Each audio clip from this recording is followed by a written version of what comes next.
Brian, we've made it. We're here in Hannover. Look, I know you've got a cold. I know you're a bit grumpy, but you've got to get rid of that. The show starts tomorrow. What are you looking forward to seeing? Well, I think the new Volvo FH, and I want to find out who's won International Truck of the Year. Ah, well, I know, but I can't tell you that because that's announced tomorrow night. So, what are we going to do next? I think we should go and get a beer, is what I think we should do. Fantastic. More than one. Come on. The Daimler-Benz press conference is a traditional kick-off to IAA Press Day here at Hannover. We've just heard from Andreas Rentschler talking about Daimler's group performance, and despite the economic turbulence that's going on, he says the company's fit and ready and on course to hit all its world targets. Closer to home, Mercedes-Benz is run by Hubertus Troska. I've got him and I'm going to find out how Mercedes-Benz is shaping up, ready for the year ahead. Mr. Troska, good morning. Hi, good morning, Andy. Andreas Rentschler has described the IAA as being the Olympic Games for the commercial vehicle industry. What have you got on the Mercedes-Benz stand that's going to strike gold? As you know, the Actros is the most successful heavy-duty truck in Europe.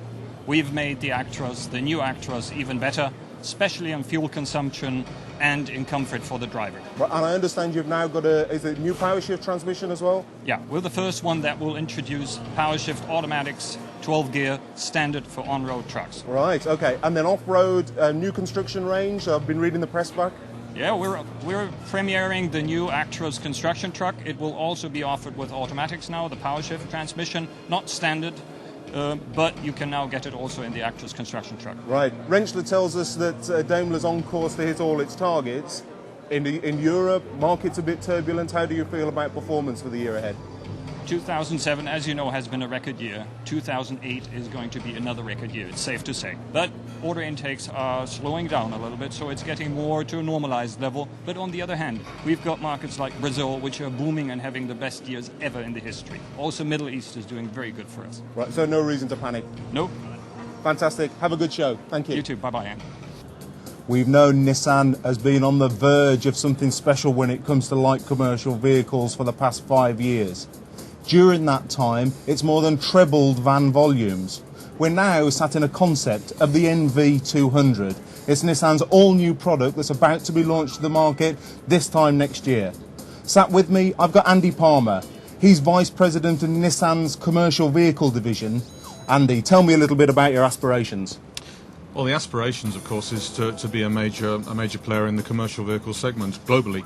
So our very clear raison d'etre is to come with customer solutions on a global basis, have a coverage which is above 90% of the segments and countries worldwide, and look at the way that we execute vehicles according to customer needs, not necessarily according to, let's say, traditional segmentation. So we start with what the customer needs, or how the customer is going to use his van in the future, not how he necessarily uses it today.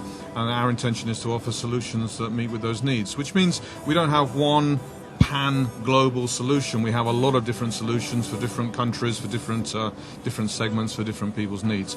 MV200 is an excellent example of that concept. It's something really stylish, and it's quite exciting to see you doing what really become standalone. This has clearly got Nissan DNA in it. This is Nissan DNA. This is designed by the team in London, in fact. Working with the global engineering team that I have in Spain, in the UK, in Japan, in the US. Here, I mean, it's the antipathy, if you like, of our way of executing, which is to be able to have a van which is specific to the very key user need. In this case, it's an ocean photographer. Obviously it's a concept, but it shows you how we get to the very real needs and how we adapt standard architecture to come very close to a very specific person's need. Now, obviously when we deliver this vehicle to the market, and we will deliver this concept into a position in the market, it won't be quite like this. But the theme of satisfying the customer, satisfying the specific customer needs, that's something that runs through our DNA, and that's what you see delivered here. Fantastic, and I wish you every success. Thank you very much. From the badge in the centre of the steering wheel to the innovative dash design, this is a vehicle that's pure Nissan. The concept vehicle designed with an underwater photographer in mind. See here the drop-down table giving access to the computers and the screens. The modular design gives our deep sea photographer access to all their gear. Just slides out, simple as that. 2 years ago at the Hannover Show, Motus unveiled an intriguing and most unusual array of alternative interior cab layouts for long-haul tractors and long-haul drivers. Things have moved on since then, and to tell us all about the current situation with Motus, I'm going to speak to Professor Johan Tomford. Professor, good morning. Good morning. And please tell us all about the wonderful Motus interior. Yeah, okay. We built a lot of comfort features just behind the driver's seats in the regular truck cab, just like hot and cold water tap, for washing and for the hand and face, and just a toilet with slide out. A most necessary feature for the long-haul driver, a good toilet. And a coffee machine, microwave, a cooking box for outdoor cooking, and most important, 60-liter Frigidaire for all the food and his comestibles, and the big box for shoes, for clothes, drinks, and all the storage. All the and you've got a neat fold-down bunk as well. Yes, big bed, 90 centimeters wide and 2 meter long, and travel boxes just above this system.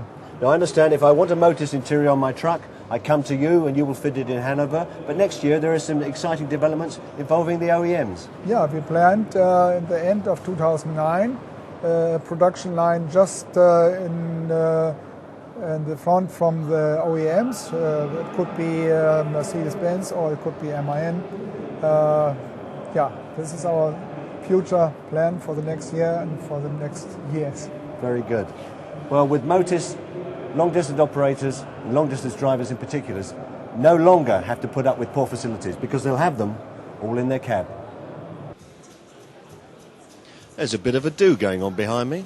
What are these people sitting down waiting for? They're waiting to find out who's won International Truck and Van of the Year. I can't wait. Well, that's not one, that is 3 vans. That is the Fiat Fiorino, that's the Citroën Nemo, and that is Peugeot Pippa. The winner of the International Truck of the Year 2009 is the Mercedes-Benz Actros. So here I am with the man himself, Andy Salter, chairman of the International Truck of the Year jury. Andy, well, the Germans are going to be happy. Gold medal prospects, and they've delivered in the home straight. So what was it about this truck that the jury liked in particular? New Actros is a true sum of the parts. All the little individual items going together to make a big contribution to improved efficiency, improved quality, and a real focus on driver acceptance. Very good. Well, you're going to go off and celebrate now, but don't celebrate too much because tomorrow we'll have a day 2 of RTTV brought to you in association with Chevron Global Lubricants.